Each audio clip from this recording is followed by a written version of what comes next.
Jin Woo Kim despised mess, and children were the very definition of chaos. His Atlanta estate, a glass and steel fortress presiding over the city, was ruled by a cold, Spartan order. No stains, no sound, no sentiment. At 35, he was the Dumok, boss, of the burgeoning Jopok network in Georgia, a man whose ruthlessness was legendary and whose intense, dark eyes could paralyze a rival crew.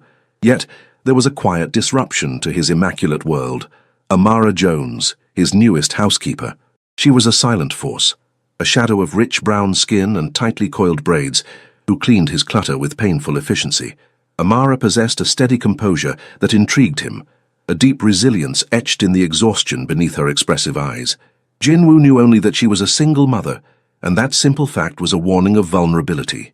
He paid her generously to ensure compliance, but his profound distaste for any form of dependency was why he had insisted on one ironclad rule. Her children, under no circumstances, were allowed near his property. That rule, he would soon discover, was the one law even the great Dumok of Atlanta could not enforce. Jinwoo's law could bend the entire city, but it did not apply to hunger.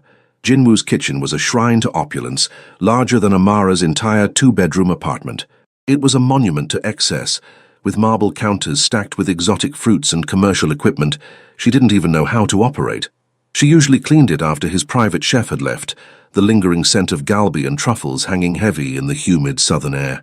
Tonight, her heart hammered against her ribs as the clock ticked past midnight. She'd stayed late to clean up a spill in the boss's study, and her nerves were frayed, her stomach hollow. She thought of her children, 7-year-old Nia and 4-year-old Malik, huddled in their beds pretending not to notice the lack of dinner. Childcare costs had swallowed the grocery money. Shame was a tight, cold fist in her gut, but the primal need of a mother for her young was stronger.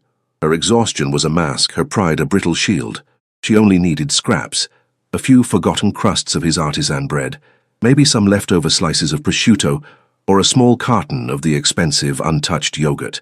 Not for herself, for Nia, who was growing fast and often complained of a perpetual ache in her stomach, and for Malik, whose persistent cough due to the damp apartment seemed to deepen with every skipped meal.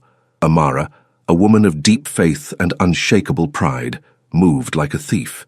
Her calloused hands, accustomed to scrubbing the floors of the wealthy, reached into a refrigerated drawer. She quickly pulled out 3 untouched brioche rolls and a handful of sliced deli turkey, shoving them into a plastic shopping bag she kept tucked in her cleaning apron. "What do you think you're doing?"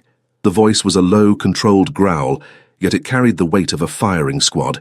Amara froze, the air escaping her lungs in a shaky gasp. The plastic bag slipped from her grip, and the brioche rolls hit the marble floor with a pathetic thud. She turned slowly, her face already hot with mortification. Jinwoo Kim stood framed in the kitchen entrance. He hadn't walked in, he had simply materialized. His dark, intense eyes tracked her every movement, the coldness in them more chilling than the refrigerator she'd just robbed. He was dressed in a pristine silk shirt, unbuttoned just enough to reveal the sharp lines of his collarbones, and the distinct tiger, Ho-Rang-I tattoo in black ink on the left side of his neck, an emblem of dangerous elegance. "Boss Kim," she whispered, her voice barely a breath. The tension was a physical pressure against her chest. She fought to straighten her spine, salvage what little dignity she had left. I apologize. I'll put it back right away." His lip curled in an expression that wasn't quite a smile, but definitely a judgment. "Right away, and then what? You go home to your known address, only to do the same thing tomorrow? Theft, Ms. Jones, is not a profession I condone, especially not on my territory." "I'm not stealing to live," she managed, her voice gaining a surprising tremor of strength despite her terror. "I'm stealing to eat. It's different.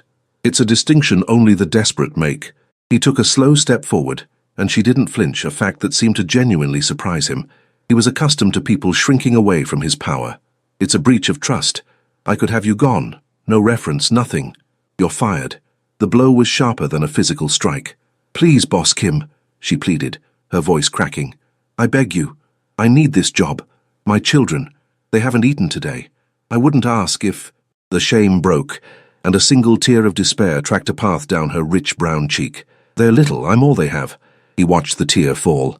His eyes, usually granite, reflected a flicker of Han, a deep, complex sense of loss or injustice, perhaps for his own difficult past or for the sheer ugliness of her desperation. "Your children," he stated, his tone unchanged. I always knew you had children, and I explicitly told you, keep them away from here. Children bring emotion. And emotion brings weakness. They are not weak, she countered, wiping the tear away with a trembling hand. They are the strongest people I know. They are just hungry. His gaze locked onto the stolen food, then back to her. He began to slowly circle her, evaluating her not as a person, but as a compromised asset. I don't deal with problems. I deal with control. He stopped in front of her, his proximity making her heart race. You are inefficient in your employment if you are so desperate for 3 brioche rolls that you risk your salary. If I allow you to walk back onto the street, you'll be back to this in 2 days. That does not solve my control problem. Jin-woo pondered, his sharp jawline taut. The Jopok Code valued loyalty, even if it had to be bought, and he had a violent aversion to loose ends. If she were caught by authorities, she might have something to tell. The slightest risk was unacceptable. Here is my deal, he said, his voice low and laden with unspoken menace. You steal from me. Now I will make you steal from yourself. To keep this job, you must be under my control. Total control. Amara felt her anxiety coiled tight. What do you mean? I mean your problem is logistics. You can't work and care for them and keep them fed, so I solve the logistics. He gestured toward the empty bag. Go home. Bring your children back here by dawn. She stared at him, disbelief washing over her. To the mansion? But you said... I said I did not want them here, and I do not. But if they are under my roof, they are not starving, and you are here. I see you. I control you. It is the only way to ensure you never break my rules out of desperation again. His gaze was calculating, not kind. You will live in the staff quarters. You will clean. You will cook. In return, food and shelter for your children. No argument, no questions. And they must be silent. Amara Jones, the proud fighter, knew this was a devil's bargain, but she looked at her life, at her son's cough, and her daughter's hunger. What was her pride worth against their safety? You are offering this to me, she said, hesitant. I am demanding it, he corrected, his face impassive. I am not doing charity, Miss Jones. I am securing an asset. You and your children are now an extension of my security system. If you cause trouble, if you make me look weak, you will regret more than your hunger. She felt the weight of his word, heavier than any weapon, but her back was against the wall. All right, Boss Kim, she said, her voice a defeated whisper. By dawn, we'll be here. But know this, they are not toys, and they are not silent. He merely nodded, his attention already drifting from her, back to his own impenetrable thoughts. Go. Amara gathered the brioche rolls from the floor and left, her heart hammering. She had traded her freedom and her dignity for a cot and some food, and now she was going to sleep under the roof of a man who saw her only as a vulnerability. But when she reached her damp apartment and saw her children sleeping huddled together, she knew she had made the choice any mother would. Safety came first. At dawn, Amara returned, her children clinging to her hands. Nia, wide-eyed and terrified, and Malik, who hid behind his mother's legs. Jin-woo descended his glass staircase, wearing a perfectly tailored dark blazer. His gaze landed on the 2 children, tiny and vulnerable, in the center of his world. Nia looked up, and the fear in her eyes was pure. Jin-woo saw himself reflected in her. He recoiled. It wasn't disgust he felt. It was something far more dangerous, a sharp pang of responsibility. The presence of the children in the mansion was like a jarring, off-key note in a symphony of control. Jin-woo rarely saw them, but he felt them. He smelled the faint scent of coconut soap and baby lotion lingering in the air that had previously only smelled of oak and money. He spent his long working hours in his glass office, but his focus was fractured. Amara and her children were housed in a suite of guest rooms he barely used, far from his main quarters, but still less than 100 feet away. Her anxiety was a constant hum. She cleaned his apartment with renewed intensity, her life and her children's safety dependent on her discretion. She cooked for them secretly in the staff kitchen, but the chef had already noticed the inventory shift. The first true interaction came a week later. Jin-woo came downstairs for a late breakfast. The dining room, designed for high-stakes dinners, was empty save for him. However, the silence was shattered by a tiny cough from the hallway. Malik. The boy stood near the door, rubbing his sleepy eyes, his oversized pajamas slightly rumpled. Nia, already dressed in clean clothes Amara had laundered in the staff facility, tugged on her brother's hand, pulling him back. Amara was nowhere in sight. She would be cleaning the private gym on the other floor. Malik shrugged off his sister's hand and took a step. He looked up at Jin-woo, the scariest man he'd ever seen, holding a porcelain cup. The Korean Mafia boss, known for moving millions with a nod, felt strangely exposed. Malik held out his hand, not begging, but showing. Cupped in his sweaty palm was a crayon drawing. It was a smear of primary colors, featuring 2 tiny stick figures and 1 giant looming dark stick figure. "Mommy says that's you," Malik mumbled, his voice a shy whisper. "You're the tiger." The tiger. The Jopok moniker he hated. He stared at the drawing. The child had drawn an orange and black creature with angry whiskers. His eyes flicked to Jinwoo's neck. His tattooed Ho-Rang eye was a symbol of relentless force and protection. Jinwoo didn't know how to respond. He was used to threats and flattery, not innocence. He didn't like children. They were sticky, unpredictable, and loud. But this boy, Malik, saw him as a tiger. Before he could answer, Amara appeared, terror in her eyes. "Malik, Nia, inside. I told you to stay in the room." She rushed forward, her face burning, and scooped up the children. She offered a quick, clumsy bow, a movement he associated with Korean respect, which startled her. "Boss Kim, I am so sorry. This was my fault. I will punish them." "No," Jinwoo said, the sound rough in his throat. He put down the cup, and the porcelain did not break. He pointed to the drawing in the boy's hand. "What is this?" "It's a drawing." Amara's panic twisted into confusion. "He says I am a tiger." Amara swallowed hard. "Yes, he likes tigers. They're strong. Please, Boss Kim, don't hurt him. It was my fault." Jinwoo looked at the woman before him, her posture defensive, ready to absorb any blow for these small beings. She was a lioness. He felt a sharp pang of respect. "I do not harm children," he stated, though it was a lie. He harmed anything that got in his way. But to himself, he thought these were not in his way. They were in his house. He turned to Malik, who still watched him with a 4-year-old's gravity. "Tigers eat raw meat, boy. They are savage, not a pet." Malik didn't flinch, but they protect their cubs. The comment hit Jinwoo like a gut punch. He was known for his loyalty to his men, his Jopok family, but he had never considered his role in such a primal sense. He looked at Amara. "Do not punish him," he said. "Tell him that tigers appreciate art, even if it is bad." He reached for his wallet. This was not charity, it was compensation. He pulled out a crisp $100 bill and handed it to Nia, the eldest. "Buy supplies, not food. Food I will provide. Paint me a better tiger." Nia stared at the money, disbelief filling her big brown eyes. Amara was frozen. "We don't need your money, Boss Kim," Amara said, her voice shaking. "We can buy our pencils with my salary."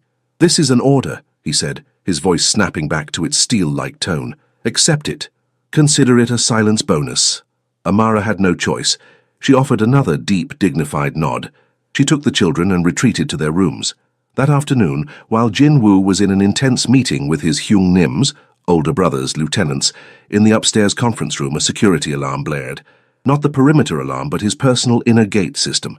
His lieutenant, Haiwon, rushed in, her face pale. "Boss, it's Mr. Miller, the maid's ex-husband. He's trying to break through the service gate. He says he's taking the kids." Jinwoo's jaw tightened. He despised domestic drama. He despised problems. But this problem had just breached his territory. Blood boiled in him, a sudden cold fury. This man was attempting to trespass on his perimeter. "Do not let him pass the gate," Jinwoo commanded, his gaze lethal. "But he's causing a scene. He says Amara can't keep the children. He says his family will crush her." Jinwoo stood. He smoothed his shirt. He looked at his lieutenant. "A1, call security and tell them to hold him. I will handle it. He is on my land." He strode down the glass staircase, his contained anger a more dangerous threat than any shout. He exited through the service gate and found a burly man yelling obscenities into the intercom. "Give me back my kids. The bitch can't just hide 'em here." The contempt in the man's voice for Amara and her actions made Jinwoo's hand flare. He despised weakness, but he even more despised the bullies who exploited it. Jinwoo stopped 10 feet from the man. His bodyguard stepped forward, but Jinwoo held up a hand. He stared at the ex-husband, his face a mask of ice. "You are insulting one of my staff on my property," Jinwoo said, his voice as cold as a mountain peak. His Korean-American accent was heavy with authority. "And who are you, her perverted boss?" the man sneered. "I'm the father. She's withholding my kids." Jinwoo stared the man down. His eyes locked. He took out his phone and snapped a quick picture of the man's license plate. "You have no jurisdiction here." "I am the jurisdiction." He took a step forward, and the ex-husband finally saw the tiger on Jinwoo's neck, the badge of silent violence. His eyes widened. You will retreat now, and I assure you, if you ever bother Ms. Jones or the children, or step onto my property again, I will ensure that you and your entire bloodline regret the day you were born." The man stammered, his bravado crumbling. The threat was real. Jinwoo's security detail closed in. Jinwoo watched the man being led away, fear replacing arrogance. He turned back to the mansion where Amara watched from the window, her children hidden behind her. His fury receded, replaced by something deeper and possessive. He was protecting something of his own. "She and the children are now a part of my life. No one touches them," he murmured to Haewon in Korean, his voice a solemn vow. He ascended the glass stairs, his focus entirely fixed on the woman who had witnessed his weakness and his strength. The aftermath of Jinwoo's intervention changed the air in the mansion. Amara was no longer just cleaning, she was being guarded. Her initial fear had morphed into a cautious suspicion, now coupled with a budding, dangerous sense of security. She felt trapped, but finally safe. The outside world, represented by her ex-husband, had retreated into the haze. The Korean boss, for his part, was fighting an internal war. He still spent his days managing his Jopok empire, but his nights were now filled with faint domestic sounds. Malik giggling at a cartoon, Nia quietly asking for help with a math problem. He didn't intervene, but he also didn't demand Amara silence them. He simply listened. One afternoon, Amara was cleaning his small safe room. He had forbidden her from touching any documents, but the safe itself needed vacuuming. Her eyes snagged on a small folded piece of paper that had slipped out. A list of expenses. It was not a normal list. It was a record of old medical bills, and the name on the receipt was Kim Hae-jin, his younger sister, who had tragically died from an illness when he was young. A sharp pang of sympathy, the first, struck Amara. She realized his aversion to weakness wasn't true coldness, but the fear of losing what was vulnerable. Later, Amara was in the staff kitchen, preparing what she called emergency comfort dinner. Southern green beans seasoned with smoked turkey and jalapeno cornbread. The scent, rich and savory, wafted through the ventilation. Jinwoo came downstairs, his brow furrowed. "What is that smell?" he asked, his tone demanding control. "It's green beans, Boss Kim. It's soul food, stuff that grows down south." He raised an eyebrow. "I do not eat stuff that grows. I eat samgyeopsal." "I know what you eat," Amara shot back, stirring a pot of beans. "And you need more than pork fat and soju to fuel a tiger. Your charges need something substantial. They need soul." He stopped at the threshold, his arms crossed over his muscled chest. "Do not call your dishes soul food in my territory." "Why? Are you afraid it'll give you one?" she challenged, her defensive posture giving way to defiance. She was a woman of fierce pride. He had given her safety, but she would not give him her spirit. He offered a slow, unnerving half-smile. He stepped closer to the counter, his shadow falling over her. "I am afraid of nothing, Ms. Jones, except losing control. And you are an unacceptable risk to my control." He picked up a spoon and tasted the green beans. His dark eyes locked on hers, his gaze piercing. He said nothing, but his expression softened a fraction. "It is salty, but it has flavor," he admitted. The word flavor almost an insult. "Thank you," Amara replied dryly. "It's the best compliment I've ever received." Her eyes drifted to the tattoo on his neck. For the first time, she reached out a hand, hesitant, and touched it. The brush was light, yet charged. His skin was warm and smooth beneath her fingertip. "Why the tiger?" she whispered. "It's beautiful, but so fierce." His entire body stiffened. No one had touched him, much less his mark, in years. His pulse quickened. "It is to remember that the only way to survive is to be the predator, not the prey," he answered, his voice lower than usual. "I am prey," Amara said, withdrawing her hand, heat rushing to her face. "And you protected me. That doesn't make you a predator. That makes you a protector." He pulled away, the moment of vulnerability stinging. He had no counter to her logic. She was humanizing him, and he hated it. That evening, the external threat finally showed its teeth. Jinwoo was sipping soju and trying to ignore the laughter filtering up from the staff quarters when Haewon, his lieutenant, burst into his office. "Boss, news from New York. The Japanese clan, the Yakuza, they found a leak in the system. They know you have Ms. Jones and the children here." Jinwoo's face hardened into a lethal mask. "How?" "The ex-husband. He has old connections. He sold the information that your weakness is a black woman and her children. They say it is a disgrace to the Jopok, and proof that you have gone soft, American. They say if you do not surrender them, they will strike." Jinwoo's head pounded. His life was control, and now the entire underworld knew of his blind spot. He didn't hate children. He hated what they did to his power. "Where are Amara and the children?" he asked, his voice a low thunder. "In the room. They are sleeping." Jinwoo grabbed his blazer, his face cold. "Prepare security. No one else needs to know this. If they think I am weak, I will show them what an American Korean tiger does when his cubs are threatened." He had to get them out. He had to protect them. But his fury wasn't just protection, it was possessiveness. They were his now, part of his territory. Amara was being woken by a terrified Naya. "Mommy, there are big men outside, with guns." Amara sat up. She felt no fear. She felt a cold anger.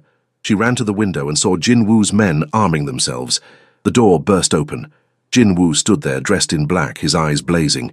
He was there to save them, or to take them. "You and the children, now. To the bunker," he commanded, his voice leaving no room for negotiation. At that very instant, a Yakuza sniper sent a warning. A bullet tore through the living room window upstairs, shattering the grand crystal chandelier. The deafening sound broke the night's silence, and Amara knew her period of peace was over. War had come for them. The sound of shattering glass marked the end of the illusion. Amara grabbed her children, pulling them both beneath the heavy bed. Her body curved over theirs. Her strength was not that of a tiger, but that of a mother. Jinwoo stormed into the room, his body tense and coiled, a pistol in his hand. He wasn't yelling, he was operating in Dumok mode. He saw Amara protecting her young, and his respect for her spiked. She wasn't screaming, she was fighting. "Amara!" he shouted, his accent disappearing in the urgency. "Get out! Now!" She crawled out from under the bed, pulling Nia and Malik after her, the kids' eyes wide with terror. "I'm not leaving!" she yelled, her voice surprisingly steady. "I know this is because of me, Boss Kim. If they want me, I'll go, but don't put them in danger." He paused, his rage overwhelming the external threat. She was offering herself up for sacrifice. "Shut up. This isn't because of you, it's because of my control. And they touched what is mine." The word echoed, heavy with Korean possessiveness. He grabbed Amara's arm, his grip steel, and hauled them across the floor toward the staircase leading to the secure basement. Haewon and his men formed a human shield, fighting off the initial attack. As they ran, Malik, overwhelmed by the noise, stumbled and fell. A sharp cry from Nia pierced the chaos. Jinwoo didn't hesitate. He released Amara, scooped up the boy, and tucked him against his chest, his trained hands shielding the small body. Malik clung to his shirt. He looked down at the child, then at Amara. For the first time, his dark eyes weren't empty, they were blazing. Protection was the most primal thing he had felt in years. He was willing to die for them. They reached the underground bunker. It was a soundproof, luxurious suite. Jinwoo threw the children onto the bed, and Amara tumbled in beside them. He slammed the steel door shut with a heavy thud. "I have to go out there," he said, already turning. "No." Amara grabbed his hand, her fingers clamping around his wrist. "You're bleeding." A shallow cut on his forearm was dripping blood onto the white marble floor. He hadn't even noticed. "It is nothing," he said, pulling his arm away. "It's everything," Amara countered, her voice an urgent whisper. "You go out there and you will die. Don't. Stay with us. You already saved us, now save yourself." He looked at her face, her natural beauty highlighted by fear, but her resolve stronger. She was begging him to live, to stay, not for her salvation, but for his. "If I stay here, they will come for us. They will burn the house to get us out. I have to be a predator, Amara, not a victim." "Be a protector, then," she challenged. "You don't have to kill them. You just have to stop them." Her word hit him. She was right. He could use his brain, not just his gun. He could give them what they wanted, but on his terms. He didn't have to hide. He had to assert. He looked down at Nia, who held out a small cartoon bandage from the drawer. Malik smiled. He felt the weight of his responsibility. He was fighting a war he had created. He ripped off his silk shirt. The blood from his arm was running down his shoulder. Amara gasped, not in fear, but in a sudden, sharp, physical awareness. She was looking at him, his muscled body, his intense strength. She grabbed a clean towel and stepped closer. "Let me clean it," she murmured. Her hand was warm and soft against his arm. Their proximity was electric. He smelled the faint scent of vanilla and laundry detergent. His control fractured. "You are trouble, Amara," he growled, his voice husky. "The biggest trouble I have ever had. You are making me feel things." "Good trouble or bad trouble?" she asked, her gaze fixed on the wound. "Dangerous trouble," he admitted. He leaned in, his eyes locked on her lips. His heart hammered in his chest. His breath met hers. He was fighting the impulse. A kiss interrupted by gunfire was something he couldn't risk. "I'm not leaving," Amara said, pulling back slightly. "Give me your gun. I'll stay and fight with you." He laughed, a rough, humorless sound. "You are insane, Ms. Jones. You are a woman of principle. I am a man of war. And I am your redemption," she stated. "I am the only person in this world who doesn't fear you or want your money. I only want you so my children can have a father." The word father hit him harder than any bullet. He had to protect her. He had to protect them, not with fear, but with his full power. "All right," Jinwoo said, his eyes turning to steel. "Stay here. Clean the wound. I will be back. And when I return," he declared, his voice a solemn vow, "this war is over, and you are my queen." He turned, his fury total and unrestrained. He opened the steel door to the bunker. "Haiwan, tell the Yakuza, the tiger is hungry. They did not touch my property. They touched my family. Now they will pay the debt. In blood." Jinwoo strode out into the night, his body filled with a protective rage he had never known. He was fighting for his life, his empire, and a woman and her children who had become his everything. Amara, leaning against the steel door, listened to the gunfire echo, her heart beating a frantic rhythm. She felt fear, but she knew that for the first time he was fighting not just for control, but for love. Morning arrived not with its usual peaceful order, but with the heavy silence of devastation. Shuttered windows, the smell of smoke, and the sound of quiet cleanup crews upstairs. Amara, Nia, and Malik emerged from the bunker.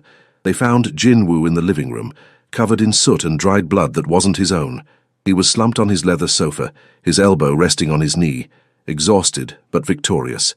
Haiwan and his men had controlled the situation. The Yakuza had been dispersed and neutralized. The threat had been eradicated. Amara rushed to him, not to judge but to hold him. She ignored the blood, the danger. She held the man. "You're okay," she whispered, her voice tight.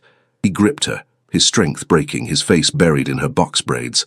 "I'm okay, you're okay, they are okay," he repeated, his voice slightly ragged. His life was chaos, but they were his anchor. Nia and Malik hesitated. They didn't know how to react. They had seen the monster, the tiger. Jinwoo pulled Amara away and knelt down. He looked at Nia, her eyes still wide with fright. "I won't hurt you. This is not your world, it is mine, and I will keep it away from you." Malik ran forward and hugged Jinwoo's leg.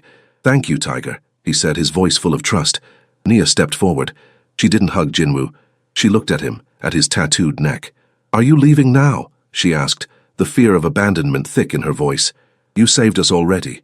Are you going to run away like my other father?" Her question hit him in his core.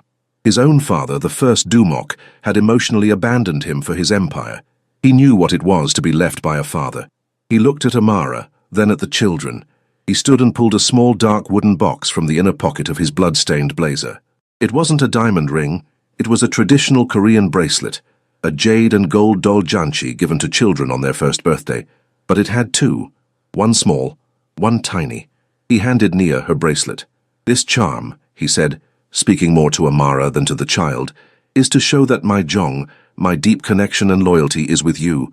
I do not run, I build, and I protect." He looked at Amara. "Nia and Malik are a part of me now. They humanized me. They made me see that strength is not just control, but the willingness to protect what is vulnerable. I cannot live in a world where you and they are not safe." Amara felt tears stream down her face. She knew this wasn't a proposal. It was a declaration of war on his past and a vow for their future. "I love you, Jinwoo," she said, her voice a whisper. "I do, but I am not a queen who sits in a cage. I am a fighter. I will only be yours if I am your partner. I will not live in the staff quarters. I am the mother of these children. I am your counsel." "I know," he responded, his voice filled with reverence. "You are already running my house, and my heart." He held out his hand. "Amara Jones, stay with me, not as my maid, but as my family, as my wife, and I promise that for them I will clean up my world, not your dirt. I will give them a safe life. They will have both sides, your soul and my domain." Amara smiled, a blindingly bright smile of relief and love. She grasped his hand, her brown skin against his pale. "Yes, Jinwoo. Yes, I'll stay. But the kids are learning Korean and how to make soul food. They will learn galbi and respect," he replied, pulling her into an intense, chaste kiss that was more of a promise than a passion. Later that day, Jin-woo placed a video call to his traditional stern mother in Korea. "Mother," he said, speaking in Korean, "I have found my family. She is a strong woman, African-American with 2 children. They are my weakness and my strength. I am bringing them home. Kyung." His mother did not respond with anger. She merely looked at the screen, at the exhausted pride in her son's eyes, and at the picture of Amara on his desk. She sighed a deep, accepting sound. "The tiger has found his territory, Jin-woo. Protect them well. They are your blood now." He hung up. The weight of his legacy settled. He was still the Dumok, but his empire now included a 7-year-old girl who needed help with fractions, and a 4-year-old boy who saw him as a hero. Amara came into the room with Nia and Malik. Malik handed Jin-woo a new drawing. The tiger, now smiling, with 3 stick figures safely nestled underneath. Jin-woo picked up Malik. He looked at Amara, his tiger eyes soft and possessive. "Let's go see the city, Queen." "Our city." The family walked out onto the balcony, the Atlanta skyline stretching before them, a world Jin-woo once dominated with fear, but would now rule with love. 1 year later, the scent of roasting galbi mixed with the savory aroma of slow-cooked collard greens in the Kim mansion. The fusion wasn't just on the plates, it was in the air. Jin-woo was still the Dumok, but the lines of his control had shifted. He had streamlined his organization, focusing on legal enterprises, guided by Amara's practical mind. He was still dangerous, still the tiger, but his ruthlessness now served a singular purpose, maintaining the peace and prosperity of his new domain. He wore the tiger tattoo not as a threat, but as a badge of his primal commitment to his family. Amara was no longer the maid. She was Amara Kim, his trusted partner, the woman who commanded the respect of every Hyungnim in the room simply by her presence. She ran a non-profit organization focused on single mothers in the inner city, a venture quietly funded by Jin-woo's now legitimate interests. Nia, now 8, was excelling in school, practicing her Korean with Jin-woo's mother over weekly video calls, and her laughter echoed through the mansion, a sound Jin-woo now welcomed. Malik, 5, still called Jin-woo Tiger Dad, and had insisted on Jin-woo teaching him the Korean martial art of Hapkido, much to Jin-woo's secret delight. On a warm Saturday afternoon, the family stood on the vast lawn. Nia and Malik were playing catch with a nervous but happy Jin-woo, teaching him the rules of an American football game he'd never understood. Amara watched them, leaning against the balcony railing, a gentle smile on her face. Jin-woo caught the ball, turning to look at her. He saw not a maid, but a black woman who had stared down his darkness and offered him the light of unconditional love and family. He raised his hand in a silent salute. He had traded his solitary kingdom for a life full of chaotic, beautiful noise. He wouldn't have it any other way. The tiger had finally found his home and his peace.